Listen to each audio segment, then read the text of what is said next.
Bom dia a todos, muito obrigado pela presença, obrigado nossa amiga por mais este convite. Em nome da Gladys eu abraço todos os amigos aqui do Kardec, e em especial na manhã de hoje, cada um de vocês que estão aqui, que escolheu essa manhã de domingo para estar aqui conosco. Para a manhã de hoje, nós preparamos um tema muito especial. Nós vamos falar de pensamento e vida. E muita gente tem perguntado se pensamento dá palestra, porque pensou, está pensado, né? A gente costuma imaginar que ninguém tem nada com isso. O pensamento é meu, quem cuida sou eu sou livre, mas nós vamos observar aqui que o pensamento é onde tudo começa e onde tudo determina na nossa vida. E para isso, nós vamos nos servir de um material excepcional, que é o livro Pensamento e Vida, do Espírito Emmanuel. Eu não sei se vocês conhecem este livro, quem não conhece precisa conhecer. É um livro que já está em reedições variadas, que se encontra nas bibliotecas espíritas, nas livrarias, e se aqui não tiver, com certeza, ele será encomendado. É um livro bem ao estilo Emmanuel, psicografia de Francisco Cândido Xavier. Emmanuel, o orientador, o supervisor das obras de Chico Xavier, um espírito que esteve e que está conosco desde os tempos do Cristo. Então, ele tem uma autoridade muito grande para falar de pensamento determinante na nossa vida. Este livro, ele é muito especial porque ele é curto, conciso, apenas 30 capítulos. E cada capítulo deste daria não só uma palestra, daria um congresso todo de pensamento, de reflexão para a nossa vida, no dia a dia, no cotidiano. Desses 30 capítulos, nesta hora que nós vamos passar aqui juntos, para a alegria de todos, eu vou citar apenas 3 ou 4, porque senão ficaríamos aqui até a tarde, não é verdade?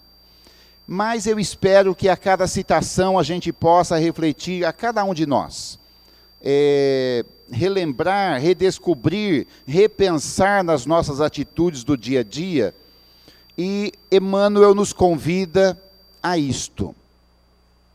Cada frase de Emmanuel, deste livro, e de outros livros psicografados por Chico, Emmanuel tem um estilo muito próprio. Ele tem o poder de colocar numa frase curta uma ideia completa. E Emmanuel tomou o cuidado, melhor dizendo, de sempre escrever através do Chico, pelo lápis da psicografia, e depois revisar o texto junto com Chico Xavier. Então era um trabalho exaustivo, que varava as madrugadas, para que nós hoje, em pleno século XXI, tivéssemos esse material transmitido e revisado, e com toda a segurança didática para os nossos corações. Então, quando você ler uma frase de Emmanuel, jamais nós vamos pensar assim: puxa, o que será que Emmanuel quis dizer com esta frase? Ele quis dizer exatamente o que está escrito ali, porque ele tomou esse cuidado. Então, ele não dá margem a duplo sentido, a dupla interpretação, não. Ele está dizendo, e nós precisamos e podemos ter esta segurança. Dito isto, nós vamos à introdução do livro, para que a gente já possa falar de pensamento.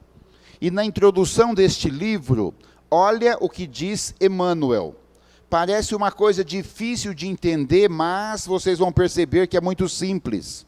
Ele diz assim: repontam do cérebro como flores que rebentam do solo, sem pertencerem, no fundo, ao jardim que as recolhe, por nascerem da bondade de Deus, que conjuga o sol e a gleba, a fonte e o ar, o adubo e o vento, para nelas instilar a cor e a forma, a beleza e o perfume. O que quer dizer Emmanuel com isso? Exatamente o que está escrito aí.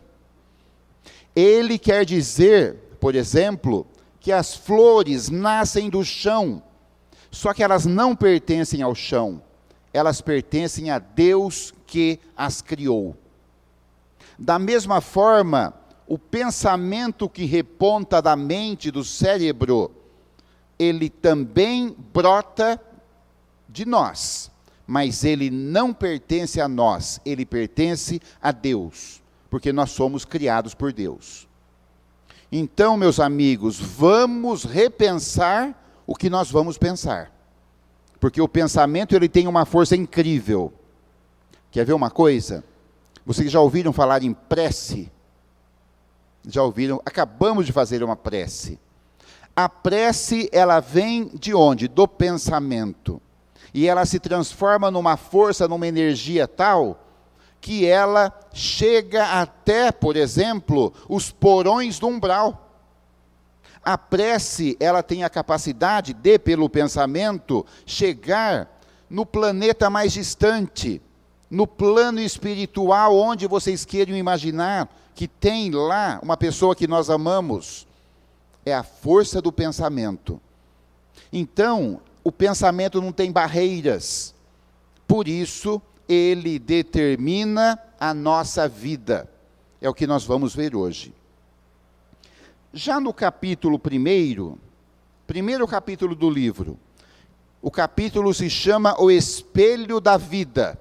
Então diz o professor e benfeitor Emmanuel, que a mente é o espelho da vida em toda parte. Vocês já chegaram para alguém, conhecido evidentemente, e disseram assim, um amigo, uma pessoa de casa, um familiar, e disseram assim, olha, eu estava pensando em fazer tal coisa. Aí a pessoa fala para a gente, mas você pensou bem? Aí você fala, eu já pensei bastante. Não é melhor você pensar melhor? Por quê? Porque nós ainda não realizamos. Ainda está no campo do pensamento. Depois de realizado, aí não tem mais jeito. É como a pedra atirada e a palavra falada. Falou, está falado. Então, quando nós vamos pensar em fazer alguma coisa, pense bem. Principalmente nas decisões da vida. E tudo que nós vamos fazer é determinante através do pensamento. Por isso Emmanuel diz que o espelho da vida é a mente. E quando nós falarmos em mente, mente é onde se produz as ideias, os pensamentos, as vontades. Se você perguntar para algum cientista ou para alguém entendido do assunto, como é que a mente pensa, provavelmente ele vai ter dificuldade de explicar. Porque depois que pensou, está pensado, dá para estudar. Mas, na hora que você está pensando, produzindo o pensamento, é você e Deus. É individual. Você não compartilha a não ser com o Criador. Por isso, pensa bem. O que você vai pensar? Quando nós falamos de pensamento, segundo Emmanuel, e até em algumas obras de André Luiz, não é simplesmente a ideia, a imaginação, o intelecto. Não é só uma coisa vaga, distante, que pensou, está pensado, como eu disse aqui. O pensamento, ele tem uma força muito maior. O pensamento existe. Vamos a Chico Xavier. A obra é Lindos Casos de Chico Xavier, do autor Ramiro Gama. Lá, Gama coloca um causo. Lá em Minas se fala causo, não é? De Chico Xavier, onde ele estava indo trabalhar numa manhã, e ele já estava um pouco atrasado. E o Chico passa então pelo portão de uma senhora, e tem lá uma senhora que queria conversar com o Chico. Lembra dessa história? E essa senhora estava desde cedinho lá, desde 6 horas da manhã, esperando o Chico passar. Quando o Chico passou, ela abordou o Chico. Chico, preciso falar com você. E ele então falou, não, mas agora eu não posso, porque eu estou atrasado. E continuou andando. Chegou lá na esquina, quem apareceu? Emmanuel, e disse: Chico, dá uma olhada na qualidade do pensamento que aquela senhora está emitindo para você. E diz que o Chico olhou para trás assim, mais ou menos uns 20, 30 metros, vinha vindo em direção a ele uma massa cinzenta, escura, em direção a ele. Aí o Emmanuel falou: Chico, volta lá, você já está atrasado mesmo, uns minutos a mais, uns minutos a menos, não vai fazer diferença. Vai lá, conversa com ela, rapidinho. E ele voltou. E atendeu a senhora no portão: olha, a senhora me desculpe, eu estou apressado. Não, Chico, é que eu queria falar tal coisa. Falou alguma coisa lá, porque para ela tinha uma importância enorme. Agradeceu, depois de alguns minutos, e o Chico continuou o seu caminho. Chega na mesma esquina, quem está lá novamente? Emmanuel. Porque Emmanuel marcava homem a homem. Marcava mais que o marcador do Neymar. Ficava ali em cima, na disciplina. E aí o Emmanuel disse: Chico, agora dá uma olhada na qualidade do pensamento que ela está te emitindo. E diz que o Chico olha de novo, vem vindo uma nuvenzinha, mas agora é uma nuvem clarinha, translúcida, mais leve. Gente, o pensamento é assim. Quando nós aqui falamos alguma coisa, nós estamos emitindo massa mental. Nós estamos produzindo uma matéria mental, dizendo assim. Falando em Chico Xavier, nos anos 70, Chico Xavier estava em Uberaba, no seu pequeno escritório. Era um cômodo que ele transformou em escritório na casa dele, para ali fazer a sua correspondência, revisar alguns livros, como eu já disse. E ele estava naquele escritório, era uma tarde, e tinha uma senhora que ajudava o Chico. E diz que a senhora passou assim na porta, o Chico estava com a porta aberta, e o Chico estava sorrindo sozinho. Sabe quando você está feliz? Ele sorria para o nada. E ela falou: meu Deus, o Chico, né, com as doidices dele, e o Chico ali sorrindo. Ela parou e foi conversar com o Chico: seu Chico, tudo bem? Ele falou: tudo. O senhor está bem? Ele falou: estou, e estou muito feliz. Ah, você está feliz? E ele sorria, sabe aquele rosto claro? E ela falou: mas aconteceu alguma coisa? Ele falou: aconteceu. Ah, é? É. E é coisa boa, muito boa, por isso que eu estou feliz. Mas o senhor pode contar, né? Pelo menos compartilha. E ele falou: posso.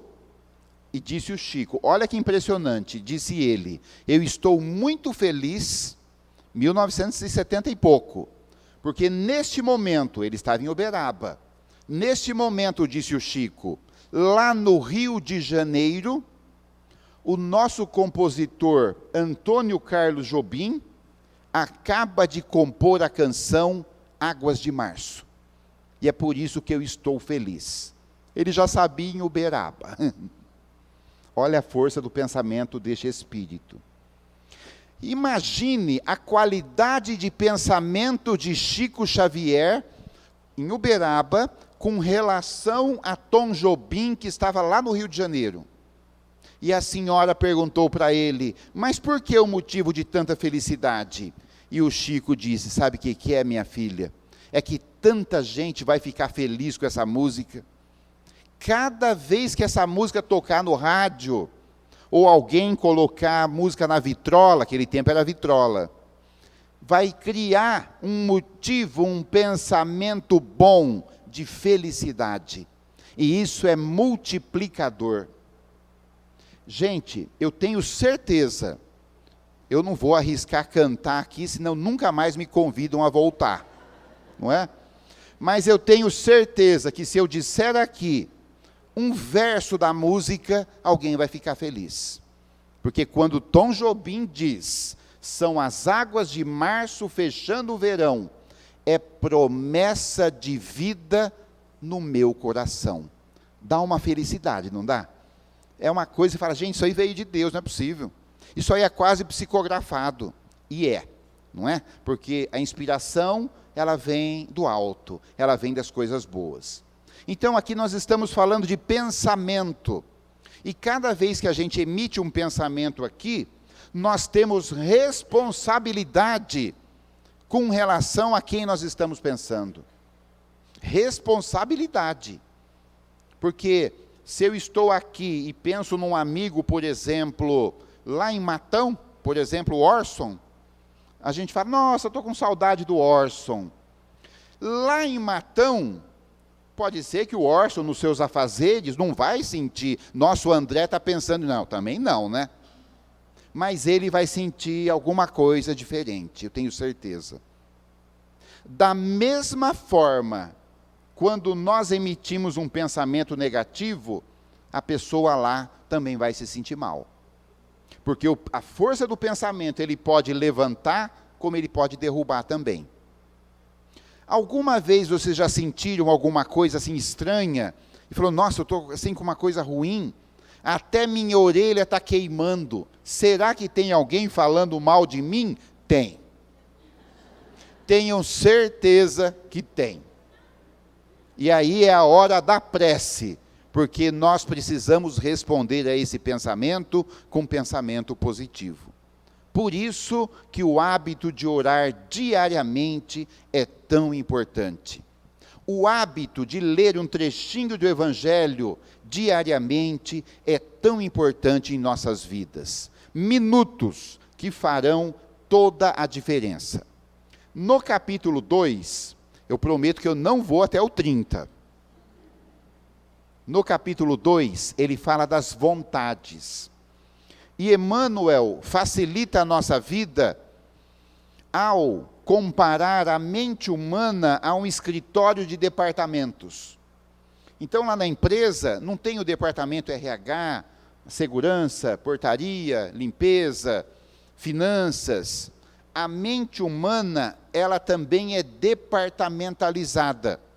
É como se fossem aquelas caixinhas do Windows, que fica lá guardada e você clica quando você precisa. Está tudo lá. Você sabe que, salvo alguma pane, não é? Que também pode acontecer. Está tudo lá e a gente vai acessando conforme a gente quer. Quer ver uma coisa? Por exemplo, Emmanuel fala que nós temos ali o departamento do desejo, que é diferente do departamento da vontade. Aí você fala, pera um pouco, mas desejo e vontade não é a mesma coisa? Não é. Nós vamos ver daqui 1 minuto. Porque o desejo é o propósito. Ah, eu estou querendo fazer alguma coisa. Ah, eu estou pensando em fazer um curso no Kardec. Você está só pensando. Você nem fez a matrícula ainda. Esse pensamento, de repente, ele pode se concretizar, mas também ele pode ficar só no campo do desejo. É o que mais acontece. Aí nós temos o departamento da inteligência, que é onde se guardam as informações, é onde se acumula a cultura, não só desta vida, mas das vidas passadas. Tem coisa que a gente já sabe. Hoje uma criança de 4, 5 anos sabe de coisa do Arco da Velha. Fala, nossa, como é que ele sabe isso? Você nunca ouviu falar em reencarnação, em vidas passadas, não é? Tem um outro departamento que se chama da imaginação, que é onde você começa a formatar as suas ideias. É onde você começa a querer desejar e pensar, assim como o departamento da memória, ele acumula todas as informações, é o nosso arquivo vivo, é o nosso HD interno. É ali que nós acessamos as informações também de outras vidas. Às vezes alguém fala alguma coisa e fala, peraí, mas isso aqui eu já vi. Num curso aí que a gente faz na Casa Espírita, às vezes chega alguma informação, fala, nossa, mas isso aí eu já sabia isso, não é possível. Alguma coisa te diz que você já sabe, e sabe mesmo. E aí, tem uma questão que Emmanuel coloca, que todos esses departamentos, assim é numa empresa, num escritório, não é, numa organização, todos os lugares onde se organiza alguma coisa, tem que ter um gestor. Tem que ter um chefe. E o chefe dos nossos departamentos mentais se chama vontade. Por isso que desejo é diferente da vontade. Vou dar um exemplo muito simples. Alguém aqui tem grama em casa? Grama no quintal? Deve ter, alguém tem grama ainda, né? Tem, está todo mundo no apartamento, tem grama. E a grama, não sei se vocês sabem, ela vai crescendo. E de vez em quando precisa parar a grama. Então o maridão, ele tem o seguinte desejo na semana. É desejo. Ele fala assim: puxa, acho que domingo eu vou aparar a grama. É só um desejo. É só um pensamento. Não significa que a grama será aparada. Tem uma distância grande entre ele querer e ele realizar. E aí chega domingo, que é o dia do querer. Aí ele já levanta, está aquele sol de rachar mamona, como a gente diz no interior. Aí ele vai lá, dá uma olhada para a grama, dá uma olhada para o cortador de grama, e ele pensa assim: puxa, estou precisando cortar a grama. É desejo. Mas não estou com vontade. A grama fica lá para outra semana. Ou ele contrata alguém. Então, tudo vai depender do gabinete da vontade, que governa toda a nossa ação mental. Tem que ter a vontade. Se não tiver a vontade, não adianta ter departamento da memória, não adianta trazer informações de outra encarnação, desde a época dos romanos, não adianta você ter o HD lotado. Nossa, eu tenho tanta informação, olha, eu preciso de um hard externo, como é que fala, né? De um HD externo, porque eu tenho tanta informação. Olha, eu já fiz todos os cursos, já fiz tudo, espiritismo eu sei de cor. Todos os cursos de doing já fiz também. Todos os cursos budistas, indianistas, já fiz tudo. Mas vai faltar a ação da vontade, para colocar aquilo em prática.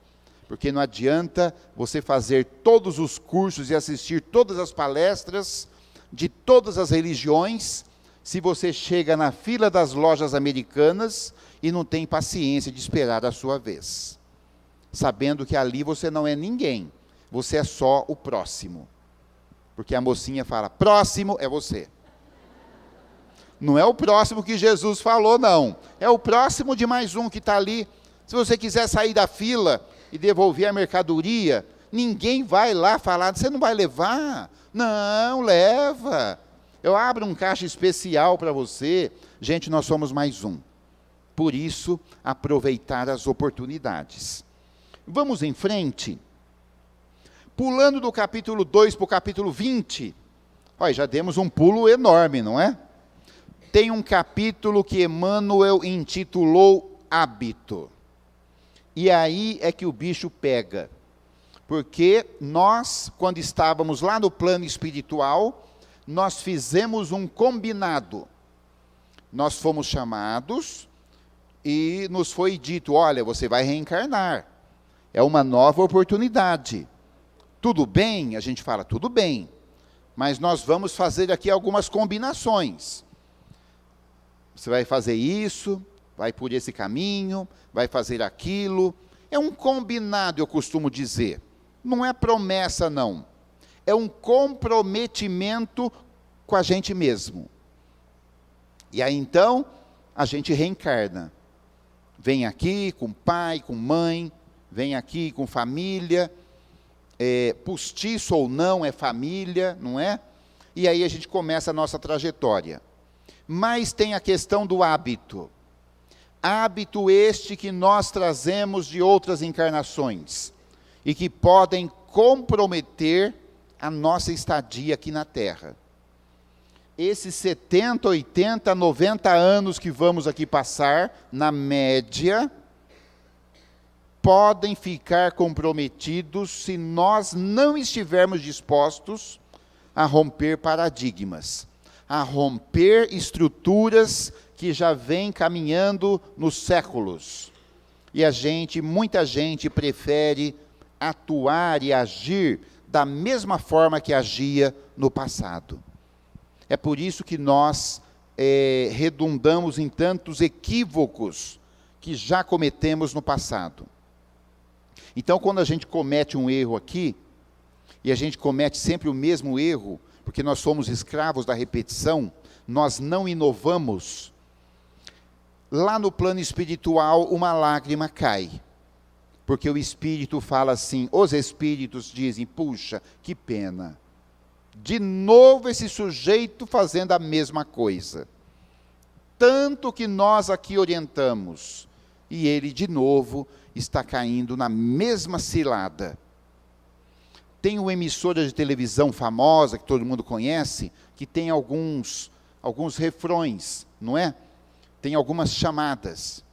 E eu vou me utilizar de uma parte dela para dizer, gente, nós somos espíritas, não vamos correr o risco de sempre cometer os mesmos equívocos.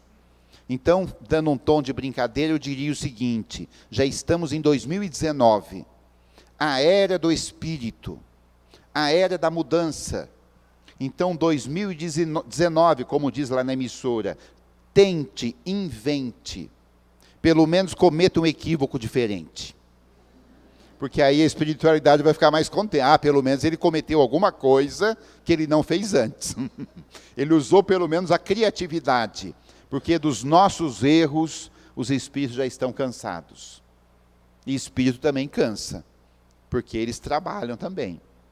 Então, gente, hábito é uma esteira de reflexos mentais acumulados, operando constante indução à rotina. De manhã, quando nós acordamos, a gente faz tudo de forma automática. Tudo de forma automática. Então, quando você vê, você já escovou o dente.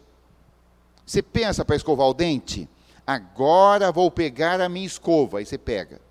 Agora vou abrir o creme dental, aí você abre. Agora vou colocar o creme dental na escova. Não. Já foi. Às vezes você chega lá no café, você pensa assim, nossa, será que eu escovei o dente? Às vezes tem que voltar.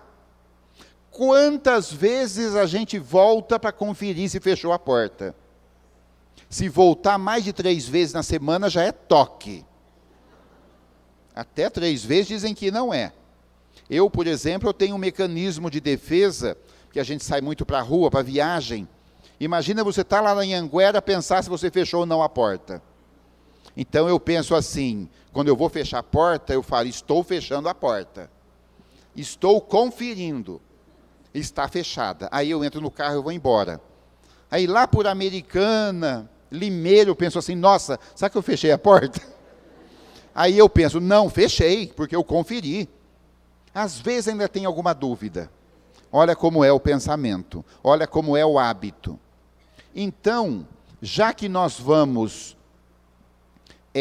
existir e agir pelo instinto e pelo hábito, vamos criar bons hábitos. Pelo menos você vai tratar as outras pessoas bem. Se você tiver o hábito da generosidade, é um hábito positivo. Falar um bom dia, uma boa tarde, um com licença, um obrigado, não custa nada a ninguém. Hoje o mundo precisando de tanta generosidade, as pessoas passando por cima das outras. Ora, nós somos espíritas, somos cristãos. Como é que você pode conceber, por exemplo, um cristão com o hábito de passar por cima dos outros? Não pode, aí você está contra o evangelho. E assim é. Eu sempre conto essa história, eu acho que eu já devo ter contado aqui, mas sempre tem alguém que não escutou e que vem à força do hábito. Mas antes dessa história de Itu, que eu vou contar daqui a pouco, eu me lembrei de Haroldo Dutra, porque o Haroldo contou numa das suas palestras outro dia, que ele estava com o filho em Belo Horizonte, no trânsito, ele dirigindo, e o filho estava do lado, filho, garoto, não é? E aí, teve lá um problema no trânsito, ele tomou uma fechada, sabe, quase quando você bate o carro, e ele freou o carro com tudo, e aí a gente fica nervoso, faz parte do ser humano, a gente é frágil, E ele teve assim um certo nervosismo e baixou o vidro do carro, e ele conta que voltou todo aquela memória da época do Império Romano, lembra? Quando a gente perseguia cristãos, e voltou assim, gente, ele quase acabou com a frente do carro, por um triz, e ele desceu o vidro do carro, aí o garoto falou: pai, você vai xingar? Ele falou: vou, porque eu sou uma pessoa humana, eu estou nervoso, e eu preciso falar alguma coisa para esse sujeito. Aí o garoto, que as crianças são sábeis, né, falou assim: pai, e se for uma pessoa que assiste suas palestras pelo YouTube? Ele subiu o vidro do carro. Olha o que é o hábito, aquele hábito de enfrentamento, não é? Aquele hábito de você ter que tirar satisfação, de que você não sabe com quem você está falando. O que é isso? Quem somos nós? Nós somos só o próximo, não é? Temos uma importância enorme para o Cristo, mas precisamos nos posicionar, saber quem nós somos, criar a nossa importância para o meio, e assim é o hábito. Mas com relação a Itu, eu sempre gosto dessa história, porque eu vivi, e uma vez eu fui fazer uma palestra em Itu, que é aqui próximo, e para quem conhece o centro da cidade de Itu, é o centro velho de Itu, é um centro muito estreito, com ruas muito estreitas, de paralelepípedos ainda algumas, e eu fui lá em Itu, isso já tem alguns anos, e neste dia, nesta noite, melhor dizendo, eu estava sozinho, fui com o GPS, aquele tempo nem o Waze tinha ainda, tinha aquele Google Maps, né? Que quando você estava quase chegando, a mocinha falava: sinal de GPS perdido. Aí você não sabia para onde você virava. É um teste, né? Aí você tinha que pedir para os espíritos para poder chegar na casa espírita, não é? Mas nós estamos refletindo aqui a questão do hábito, e a questão dos hábitos até mesmo de reencarnações anteriores. E aí então, chegando em Itu, faltava pouco para as 8 da noite, e aí eu fui devagarinho assim, identifiquei onde era a casa espírita, cheio de carro na frente, e tinha 2 cadeiras assim, fechando uma vaga. Pensei comigo: é ali mesmo. Alguém deve ter guardado um espacinho. Aí eu fui devagarinho chegando assim, vi na calçada um sujeito, um homem, um moço, dos seus 40 e poucos anos, alto, se via que ele era bem alto, o cabelo encaracolado assim em volta, emoldurando o rosto, um nariz para frente. Eu sei que todo nariz é para frente, mas o dele era muito para frente. Sabe aquele nariz respeitável, que remetia a outros continentes até. E aí eu olhei aquele sujeito de pé ali, ele olhou para mim, eu olhei para ele, aí eu abaixei o vidro do carro, ele falou: você é o André? De longe. Eu falei: sou. Aqui, para aqui. Tá bom. Manobra, pode vir, pode vir. Aí foi manobrando, orientando, entrei naquela vaga, ele falou: pode descer, desce. Desci do carro, ele falou: tem alguma coisa para carregar? Eu falei: tem alguns livros. Fulano, pega os livros aqui. Aí, vamos entrar. Fomos entrando, ele falou: vai usar a tela? Eu falei: vou usar. Fulano, monta o projetor. André, você toma água na palestra? Toma. Você quer com gás, sem gás, com gelo, sem gelo? Como é que você quer? Na jarra, no copo? Eu falei: não, tanto faz, aí você que manda. Eu vi que ele, não é que ele era o chefe, mas é ele que dava ali as coordenadas. Tá bom. Aí terminou a palestra, a gente estava lá autografando os livros, dando ali umas dedicatórias aos amigos. Aí ele veio e falou no meu ouvido: viu, já está seu hotel reservado, mas nós vamos comer uma pizza antes. Falei: tá bom. Quem sou eu para discordar do chefe? Não é? Vamos comer a pizza. E fomos lá em Itu comer a pizza, e ele com a família, com a esposa, com a filha, uma pessoa agradabilíssima, pessoa, né, um confrade espírita. Mas na hora da pizza, ele me falou uma coisa que marcou muito. Ele disse: André, posso te contar uma coisa? Eu falei: pode. Olha, uma vez eu fui no Chico Xavier, lá em Uberaba, e ele me disse uma coisa. Eu falei: é mesmo? O que ele te disse? Nós estamos refletindo o hábito, lembrando bem. E disse esse amigo de Itu, que agora se tornou um amigo, toda vez que eu vou lá eu o vejo. E ele disse assim: sabe o que o Chico me falou? ele me disse que numa outra encarnação, eu fui um centurião romano. Falei, é mesmo? Você sabe o que é centurião romano? Centurião é aquele que ficava com aquela armadura na porta do palácio, com aquela lança na mão, e é ele quem determinava quem entrava, quem saía, como é que ia fazer, como é que não ia.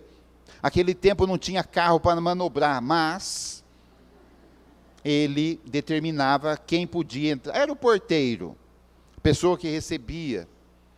E aí eu brinquei com ele, falou, meu amigo, posso te falar uma coisa também? Olhando para você assim, as suas atitudes, com todo respeito, nem precisava da mediunidade de Chico Xavier para achar, para ver que você foi mesmo centurião romano. Então, percebam bem nas pessoas, vocês vão notar, centurião romano, rainhas, reis, não é? Duques, princesas, e estão espalhados aí na presente reencarnação. Portanto, o hábito, nós precisamos, que somos espíritas, mudar. O espiritismo é o convite à mudança. Não adianta entrar no espiritismo e não querer mudar. Aí é perda de tempo. Outro dia uma pessoa falava, eu sou espírita há 40 anos, mas eu não mudo. Eu sou de opinião. Então não adiantou nada, né? Todo o trabalho que Kardec fez à luz de vela, porque nem tinha eletricidade direito. Vem aqui, não mudo, eu tenho opinião. Boa opinião, né? Parabéns. Então, a força do hábito. Ainda no capítulo 20, eu pincei uma frase do capítulo 20 que eu acho importante. Ele, ainda falando do hábito, viu gente? Ele fala assim, com naturais exceções, todos adquirimos o costume de consumir pensamentos alheios pela reflexão automática. E, em razão disto, exageramos as nossas necessidades, apartando-nos da simplicidade com que nos seria fácil erguer uma vida melhor. Simplicidade. Tem um livro de Allan Kardec que se chama O Céu e o Inferno. É pouco lido e estudado pelos espíritas, mas que merece toda a nossa atenção. No capítulo Código Penal da Vida Futura, procura lá, item 3, salvo algum engano, item 3, diz Allan Kardec o seguinte, olha o que ele diz, para cada imperfeição nossa, nós teremos um sofrimento. Para cada imperfeição nossa, nós teremos um sofrimento. Gente, nós já temos os sofrimentos da vida, que são os sofrimentos involuntários, são os sofrimentos kármicos, né? De expiação, de prova, que já nos comprometemos com a espiritualidade, e que chegam de uma forma ou de outra. Esses sofrimentos nós precisamos transpor. Mas tem os sofrimentos causados por nós mesmos. Aquele sofrimento do cotidiano que não precisava. É isso que ele se refere também aqui no capítulo 20. É aquele sofrimento que, se a gente agisse de forma diferente, por conta da nossa imperfeição, nós seríamos muito felizes, muito mais felizes. Então, quando a gente relaciona imperfeição com sofrimento, você pega, por exemplo, vamos aqui citar um exemplo muito simples também. Uma das imperfeições nossas e de muita gente, não é o caso dos espíritas nem de Campinas nem de Valinhos, não é? Graças a Deus. Mas tem gente que é indisciplinado, vocês acreditam? Ele não consegue manter uma disciplina, uma rotina. E isso é uma imperfeição, né? Do caráter dele, do espírito dele, e isso causa sofrimento voluntário, e ele sofre porque ele quer, por conta da indisciplina. Vou dar um exemplo simples. Sujeito entra para trabalhar, entra no seu trabalho às 8 horas da manhã, 8. Ele tem que picar o cartão. Hoje não pica mais o cartão, hoje bota digital, não é? Nós estamos chiques. Então, 8 da manhã é o horário de entrada. Aí, ele se levanta para ir trabalhar, faltando 10 minutos para as 8. É uma questão de indisciplina. Aí ele já sabe que ele é craque em se arrumar rápido. Fala, não, eu levanto bem em cima da hora porque eu me arrumo rápido. Em 3 minutos ele está pronto. Coloca aquela roupa, tal, vai lá, escova o dente, penteia o cabelo, está pronto, 3 minutos. Aí já faltam 7 para as 8. Aí, nos próximos 5 minutos, ele coloca a casa toda em polvorosa. Filho, mulher, sogra, cachorro, papagaio, tartaruga, todo mundo. Coloca em polvorosa, porque ele não acha a chave do carro. Por quê? Porque por conta da indisciplina, no dia anterior, ele chega na porta e faz assim com a chave do carro. Tum! Cheguei. Querida, cheguei, como diz lá no dinossauro, né? No outro dia, cadê a chave do carro? Ele esquece que já fizeram um invento, que não perde a chave do carro. É um invento simples, do tempo antes de Cristo até, do tempo das primeiras civilizações. E este invento se chama preguinho. Você bate um preguinho assim perto da porta, aí você chega, pendura a chave do carro no preguinho. Com certeza, no outro dia, faltando 7 minutos para as 8, salvo alguma atividade paranormal durante a noite, não sei. Vai que tem alguma mesa girante, alguma cama girante à noite, não sei, não é? Mas em situação normal, no outro dia, 7 para as 8, a chave vai estar naquele preguinho. E ele vai lá e pega a chave. Quando faltam 3 minutos para as 8, ele sai com o carro para o trânsito. E ele quer fazer o tempo voltar para trás. Porque ele esqueceu que para chegar ao trabalho são 20 quilômetros.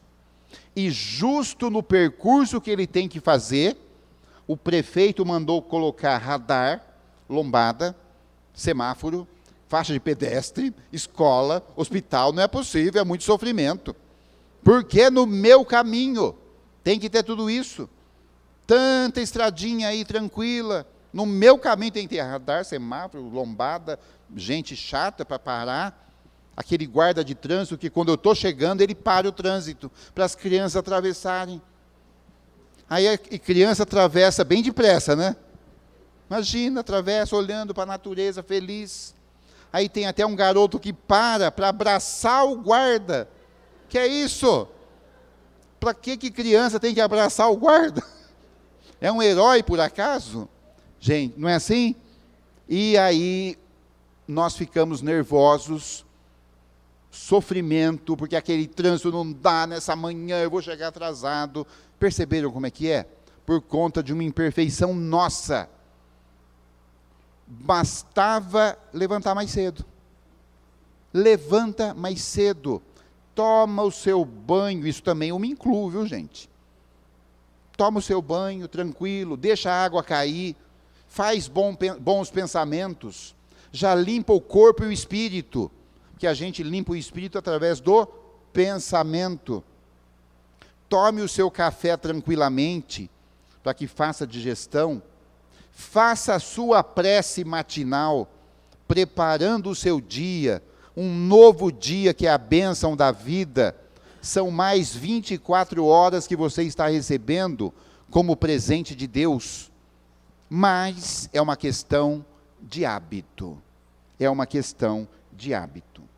E por último, nós vamos tocar no capítulo 10, que é o capítulo do entendimento. E diz Emmanuel que a criatura interessada na produção de reflexos mentais, protetores de sua senda, não dispensará o entendimento por alicerce do trabalho renovador. Entendimento que simbolize fraternidade operante. O que mais nós vemos no mundo hoje é o contrário, é o desentendimento. Desentendimento de ideias, de informações, de situações, mal entendidos. Às vezes nós ficamos estressados, ficamos tristes por conta de informações truncadas, porque fulano disse alguma coisa e não quis bem dizer isso, e nós interpretamos de maneira diferente.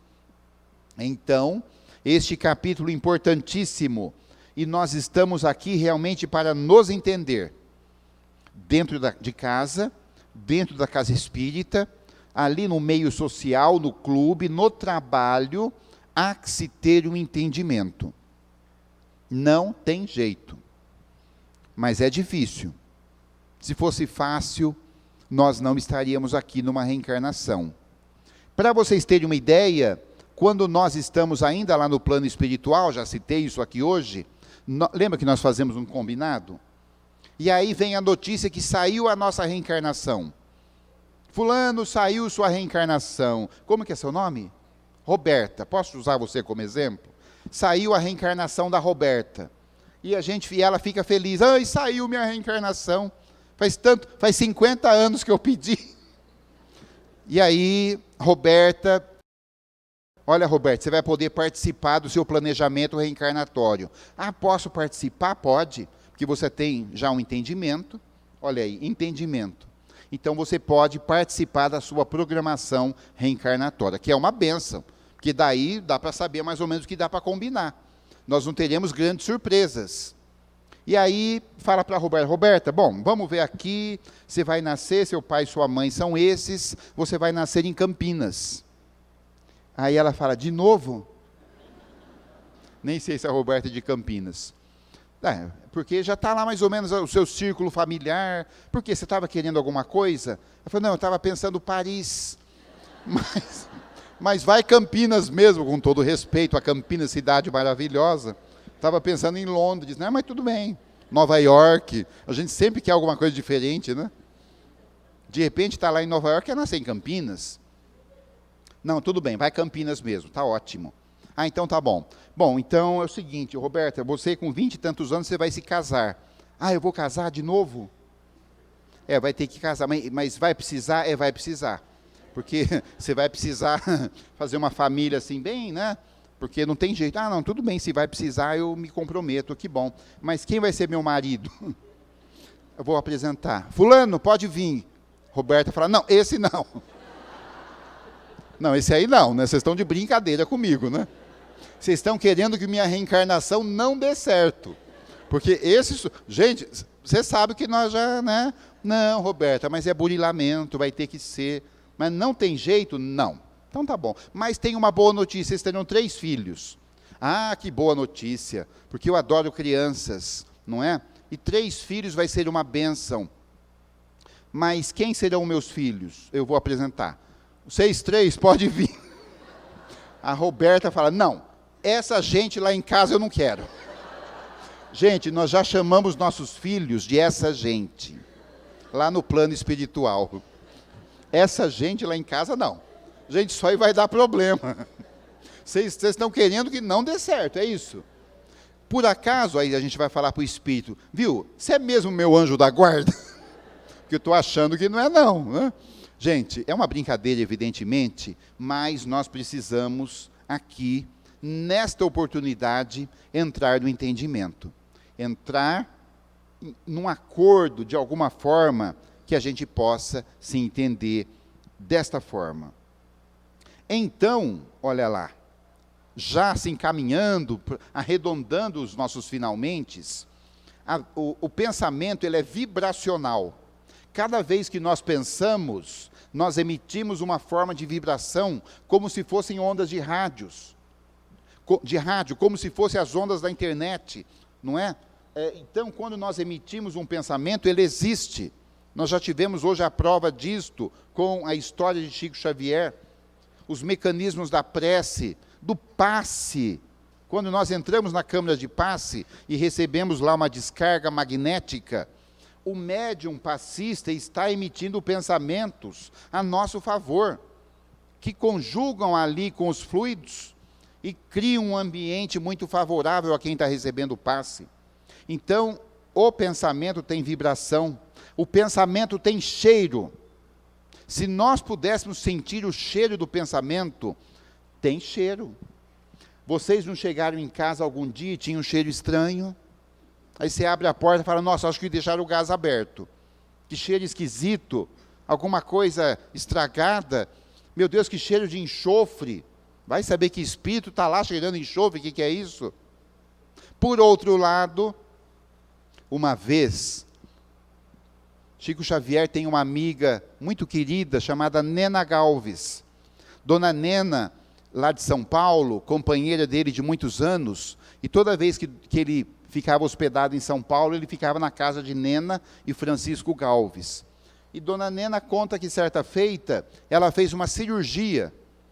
E quando ela chegou do hospital, ela com a secretária do lar dela, abriram a porta de casa, não havia ninguém, e eles sentiram um perfume de flores. Eram rosas, sabe aquela rosa orvalhada, frescas, inundava o ambiente de perfume de rosas.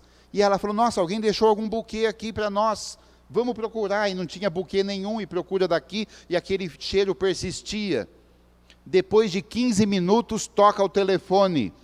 É Chico Xavier de Uberaba. E ele fala, oi, Nena, você está bem? Uai. E ela disse, já estou aqui em casa, que bom. Recebeu as flores que eu mandei? Cheiro. Então, pensamento tem cor. Se eu pudesse olhar aqui o pensamento de cada um, não seria nem um arco-íris, porque arco-íris tem 7 cores. Seria uma nuance de cores impressionantes. Cada um com o seu pensamento, com a sua forma, com a sua vivência, com a sua característica, com a sua capacidade de pensar, de emitir vibrações, pensamentos. Seria uma coisa assim maravilhosa. É uma coisa maravilhosa. Então, o pensamento, ele tem densidade. O pensamento, como ele é criado por nós, e ele, através dos fluidos, ele caminha, carreia, o pensamento, ele é quase material.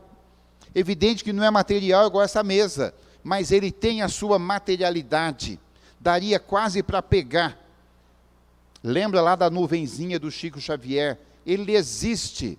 Então não tem como falar que ele não existe. E é por isso que Emmanuel diz que a mente é algo extremamente complexo, muito além da compreensão dos nossos instrumentos físicos.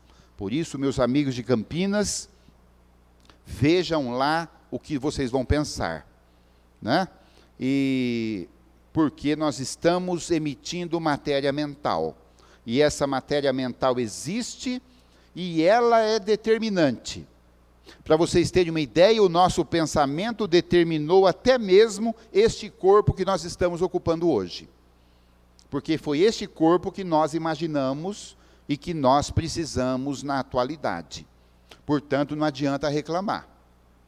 Dá para dar uma ajeitada no cirurgião plástico, mas reclamar realmente aqui não cabe. Diz ainda Emmanuel, olha lá, que nosso pensamento cria a nossa vida. A maioria dos equívocos que nós cometemos aqui, dos nossos erros, é porque nós não observamos as leis de amor. Se tivéssemos observado, com certeza nós cometeríamos muito menos equívocos. E para finalizar a nossa reflexão, a gente sempre pergunta assim, puxa, mas quem sou eu? O que eu estou fazendo aqui? Qual que é o meu papel aqui na Terra? Ora, a doutrina espírita tem todas as respostas de forma coerente e racional de que nós precisamos. Basta buscar nas obras e nós teremos todas essas respostas. Uma vez perguntaram para o Chico Xavier, Chico, como você vê o mundo? E ele disse, eu vejo o mundo como ele é. Perguntaram ainda, como você vê as pessoas? Disse o Chico, eu vejo as pessoas como elas são. E perguntaram, e você? Ele falou, eu continuo o mesmo. Então, pelo pensamento, vamos deixar de ver as pessoas como a gente gostaria que elas fossem. Vamos ver as pessoas e aceitá-las como elas são. Porque elas têm o direito, o livre-arbítrio de ser como elas são. Vamos deixar de querer ver o mundo como a gente gostaria que ele fosse. Porque o mundo, ele tem a sua realidade, e nós precisamos trabalhar com ela e transformar esta realidade, dando o nosso quinhão. Agradecendo a presença de todos, nós vamos encerrar com palavras de Charles Chaplin, quando ele diz assim, prestem atenção nas imagens, não se preocupem com as letras. E Chaplin diz assim: hoje levantei cedo, pensando no que tenho a fazer, antes que o relógio marque meia-noite. É minha função escolher que tipo de dia vou ter hoje. Posso reclamar porque está chovendo, ou agradecer as águas por lavarem a poluição. Posso ficar triste por não ter dinheiro, ou me sentir encorajado para administrar minhas finanças, evitando desperdício. Posso reclamar sobre minha saúde, ou dar graças por estar vivo. Posso me queixar dos meus pais, por não terem me dado tudo o que eu queria, ou posso ser grato por ter nascido. Posso lamentar decepções com amigos, ou me entusiasmar com a possibilidade de fazer novas amizades. Se as coisas não saíram como planejei, posso ficar feliz por ter hoje para recomeçar. O dia está na minha frente, esperando para ser o que eu quiser. E diz Charles Chaplin, e aqui estou eu, o escultor que pode dar forma. Tudo depende só de mim. Meus amigos de Campinas, muito obrigado. Eu encerro com uma última frase, para que vocês não levem na memória, mas levem no coração. Diz a poetisa o seguinte, olha o que diz essa poetisa: por todos os lugares por onde passei, procurei deixar o melhor de mim mesma. Se não fui notada, é porque não me enxergaram com os olhos do coração. Clarice Lispector. Muito obrigado, gente. Obrigado.